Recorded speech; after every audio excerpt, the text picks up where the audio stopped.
Alam mo, madalas kapag pinag-uusapan natin yung tagumpay sa isang normal na trabaho, ang daling makita eh. Parang sa engineering o sa medicine. Oo, kasi may malinaw na ebidensya agad. Exactly. Nabali ang braso mo, ipapakita lang ng doktor yung x-ray, tapos sasabihin niya, ayan yung problema. O kaya sa corporate world, di ba? Na-promote ka, may sarili ka ng opisina, may bago kang titulo sa pinto, nakikita mo yung pag-angat mo. Nasusukat mo siya agad kasi may mga numero at konkretong palatandaan. Human nature kasi natin, nahanap yung mga kategoryang malinaw, yung black and white. Gusto natin ang checklist para alam natin kung nagiging successful ba tayo. Pero kapag humakbang ka na papasok sa paglilingkod sa Diyos o yung tinatawag nating ministry, biglang nasisira itong x-ray machine na ito eh. Nawawalan ng silbi yung karaniwang sukatan. Totoo yan. Kasi madalas nating akalain na kapag may posisyon ka na sa simbahan, kapag ikaw na yung in charge sa mga programa, katumbas na agad iyon ng pabor at tawag ng Diyos. At kaya natin ginagawa itong malalimang pagsusuri natin ngayon para buwagin yung mismong ilusyon ngayon. Titingnan natin yung mga tala natin tungkol sa radikal na paglipat mula sa pagiging simpleng minister patungo sa pagiging isang missionary catalyst.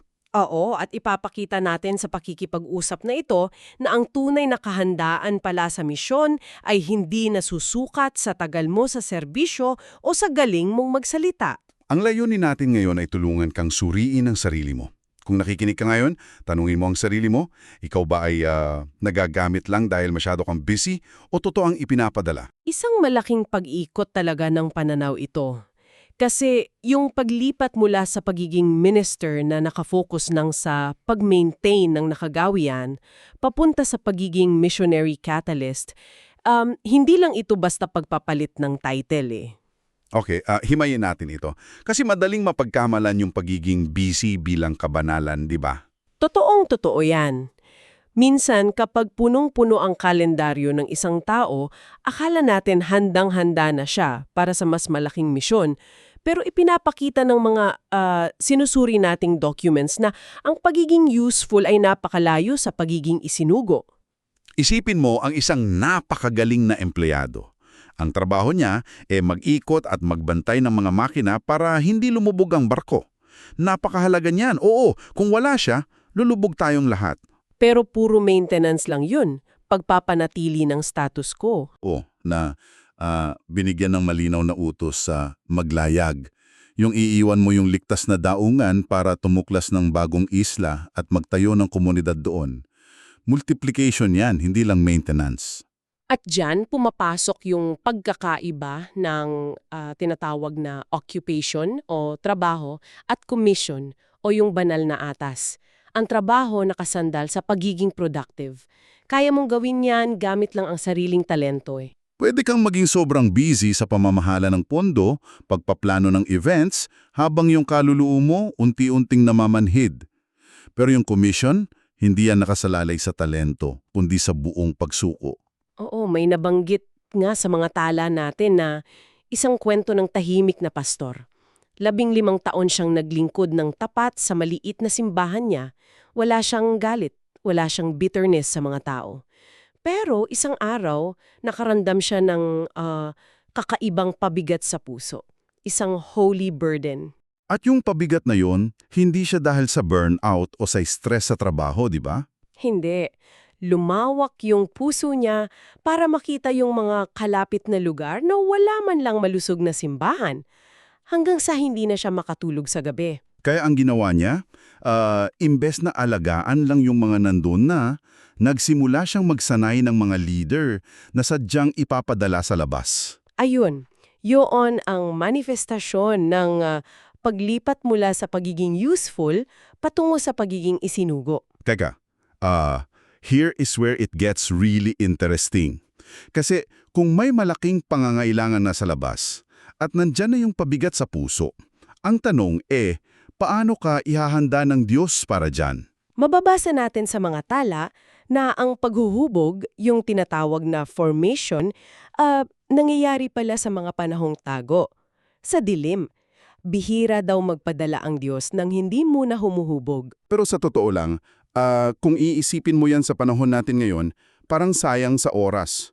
Ang daming batang leader na nagba-viral sa social media, sikat agad. Bakit kailangan pang magtago sa dilim kung may talento naman ang isang tao? Kasi ang talento, kaya ka nitong dalhin sa mga matataas na lugar na hindi kayang panatilihin ng karakter mo. Yan ang panganib ng pagiging sikat agad ng walang sapat na paghubog. Parang punong mabilis lumaki pero manipis ang ugat. Isang bagyo lang, buwal agad. Exactly. Kaya kailangan ng hidden years para lumalim ang ugat.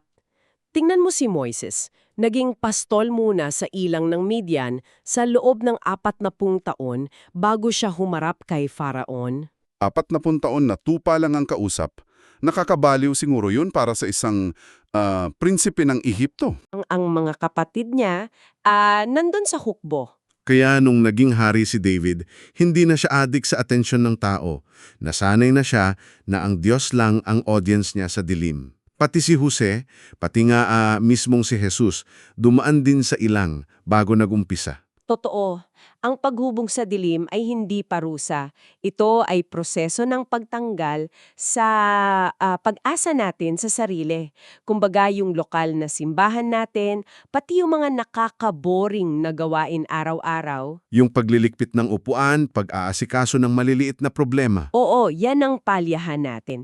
Dito tayo tinutuktok at pinapanday para matutong maging masunurin kahit walang pumapalakpak sa atin. Minsan kasi, kapag naaantala ang plano natin, akala natin pinaparusahan tayo eh. Pero awa pala ito ng Diyos para ipakita kung nakaangkla ba tayo kay Kristo o nakaangkla lang sa pangarap na sumikat sa ministry. At kapag malinaw na matibay na ang pundasyon mo sa dilim, doon pa lang magbubukas ang pinto para isugo ka. Naisip ko lang ha, napakadaling lokohin ang sarili natin kapag usapang holy burden. Paano kung feeling ko lang yung pabigat na yan? Baka midlife crisis lang ito at gusto ko lang ng bagong eksena. Posible yon. Kaya nga buti na lang may 3 panukat na idinidiin sa mga tala natin. Ang tawag, ang bunga at ang karakter. Ano yung pagkakaiba nung tatlo na yun? Ang tawag o calling, ito yung panloob na paggising. Nandun yung emosyon. Pero pabago-bago ang emosyon eh. Kailangan ito ng konkretong ebidensya. Yon ang tinatawag na bunga. Pero pag sinabing bunga, hindi lang ito pagpaparami ng tao sa event, di ba? Hindi. Ang tunay na bunga sa kontekstong ito ay reproducible life. Buhay na kayang magparami ng buhay. Nakakapaghubog ba ang buhay ng mga tao sa paligid mo? Nakakapaghubog ka ba ng mga bagong leader? So kung ikaw lang ang gumagawa ng lahat at kapag nawala ka, iguguho yung operasyon, hindi iyon reproducible life. Tama. Makikilala ang puno sa bunga nito, hindi sa dami ng dahon. At dyan papasok ang pangatlong ukat, ang character. Eto, may naisip akong analogy dyan. Kung yung talento o bunga ay parang makina ng isang mamahaling sports car, mabilis at malakas, yung character naman, iyon ang preno at manibela. Ang ganda ng paghahalin tulad na yan. Di ba? Kasi kahit gaano kalakas ang makina mo o galing mo sa stage, kung wala kang preno, kapag dumating na ang mga matatalim na liko ng buhay, sasalpok ka at marami kang idadamay. At ang kalsadang susubok sa preno na iyan ay ang pressure. Paano ka tumutugon kapag may matinding bumatikos sa itinuro mo? Nagwawala ka ba? O kaya mong tumanggap ng puna? Paano ka humaharap sa pagkabigo? Dito natin makikita kung yung bunga ba ay talagang mula sa espiritu, kung may pag-ibig, kagalakan, pagpipigil sa sarili kahit nasa gitna ng krisis.